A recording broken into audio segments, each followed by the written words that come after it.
Dans la savane brûlante d'Éthiopie, la vie peut basculer en moins de 20 secondes. Une erreur, un faux mouvement, et tout est terminé. Aujourd'hui, une jeune mère guépard s'apprête à jouer le tout pour le tout.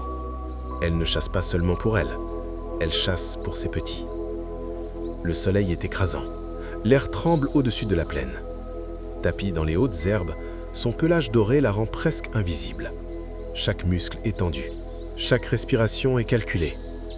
Au loin, un troupeau de taupies broute paisiblement. Les adultes sont puissants, massifs, capables d'asséner des coups mortels. Mais parmi eux, se trouvent aussi des jeunes. Elle observe longuement. Depuis plusieurs jours, elle mange à peine. Ses petits, cachés à l'abri, attendent son retour. Dans la savane, l'échec n'est pas permis. Une blessure pourrait la condamner, et condamner sa progéniture. Elle avance lentement. Le vent est favorable. Elle réduit la distance, encore quelques mètres. Puis, elle choisit sa cible. Sans avertissement, elle explose hors des herbes. Le troupeau panique. Une tempête de poussière envahit la plaine. La course est lancée. Le guépard est l'animal terrestre le plus rapide du monde. Son corps est une machine perfectionnée par des millions d'années d'évolution. Ses griffes semi-rétractiles fonctionnent comme des crampons. Ses coussinets striés offrent une adhérence maximale. Sa queue agit comme un gouvernail pour stabiliser les virages serrés. Mais le secret de sa vitesse réside dans sa colonne vertébrale. Souple comme un ressort, elle se plie et se déplie à chaque foulée. Ses pattes avant et arrière se rejoignent sous son ventre avant de se projeter vers l'avant. Chaque foulée peut atteindre 7 mètres. En seulement 3 secondes, elle peut atteindre 96 km/h.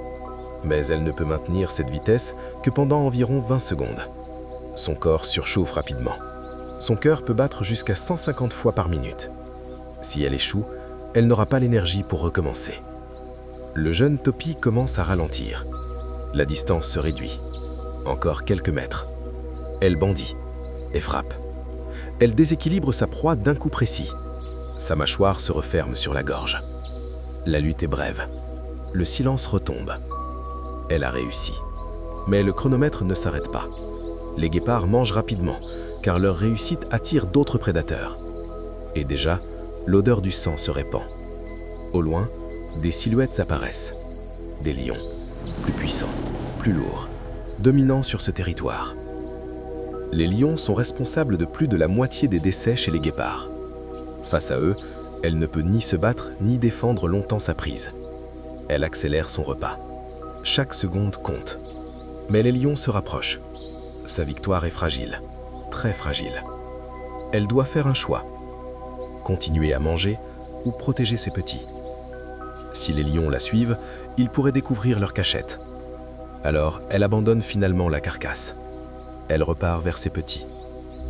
Dans les jours suivants, elle les déplacera tous les 2 ou 3 jours. Changer d'abri limite l'accumulation d'odeurs, réduit les risques d'être repérés. Dans la savane, survivre ne dépend pas uniquement de la vitesse, mais aussi de la stratégie.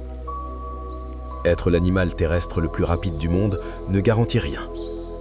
Chaque chasse est un pari, chaque repas une victoire fragile. Mais tant qu'elle pourra courir, tant que son cœur supportera ces 20 secondes d'effort absolu, elle continuera de défier la savane, pour elle et pour ses petits.